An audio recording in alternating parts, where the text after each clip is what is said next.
Welcome to the Fast Five by Fear and Greed. I'm Michael Thompson, and good morning, Sean Aylmer. Morning, Michael. Today, in just 5 minutes, we're talking about jobs. Throughout much of the pandemic, Sean, the unemployment rate stayed remarkably low, defying a lot of economists' predictions. That was largely due to government support like JobKeeper. So the big question is, what's going to happen this year? Well, it really depends on what happens with the Omicron outbreak. And assuming we don't go into further lockdowns and restrictions, the employment market is looking really strong. Just before Christmas, it finished with a bang, with the unemployment rate falling to 4.6%. To help us talk through this, economist Stephen Koukoulas joins us. You can find him at thekook.com.au or on Twitter using the handle thekook. Stephen, is it a good time to be looking for a job? Oh, it's a fabulous time to be looking for a job because, as you alluded to, those last employment numbers that were released at the end of 2021 were stunning. I think a lot of economists almost fell off their chair when they saw that 366,000 rebound in employment. Unemployment down to 4.6%, and even the underemployment rate cascading down to 7.5%. So the labour market clearly recovered from the lockdowns that sort of caused the labour market to weaken back in the September quarter last year. And now we've got indicators like the job ad series, the job vacancy series.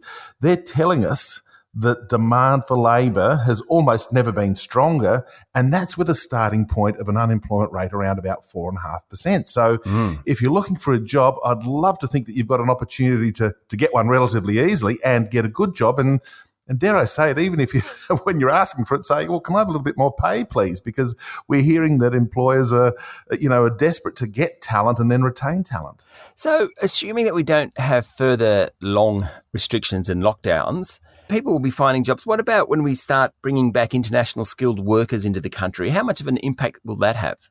Yes, the government has indicated that it does want to address at least part of the skills shortage with a resumption of the immigration program for skilled workers. And that's fair enough too, because some of those jobs we don't have enough people in Australia to fulfill those jobs, which is a pity in a sense because there's still quite a few people unemployed, but nonetheless it's understandable and it's probably a pretty sensible thing to do. However, the strength of the economy appears to be so strong at the moment, and those immigrants, as they move into these really specialised areas, will not necessarily be taking the jobs of unemployed Australians, if you like. So they're going to be fulfilling a need that business has rather than necessarily stepping on the toes of someone who's currently unemployed. So one thing that, again, I like to look at when I'm judging the strength of the labour market, how many jobs are being created, the unemployment rate and these sorts of things, is the economy strong enough to offer job opportunities to, the vast bulk of the people who are currently unemployed? And I think the answer to that question is yes, it's strong enough right now. So how does the labour market pan out this year if that's our starting point? Look, through this year, I think that we're going to be seeing that unemployment rate trending down towards 4.0%. And look, if we don't have any more variants of this dreaded COVID-19 coming along to sort of lock us down or derail sentiment or anything like that. So assuming we don't have that and that, the conditions of the economy remain pretty positive, that we're going to get plenty of jobs being created, even with the borders reopening. We're going to get that unemployment rate lower. And I've noticed a couple of other market economists sort of putting in a 3-point something at the end of 2022 for the unemployment rate, which would be, I had to check my database, but I haven't seen something like that since the mid-1970s, for goodness sake. So that's what we might be looking at if things go well. Surely that pushes up wages. Oh, I think it has to. And I know we've been waiting for year after year after year for this wage pickup to occur.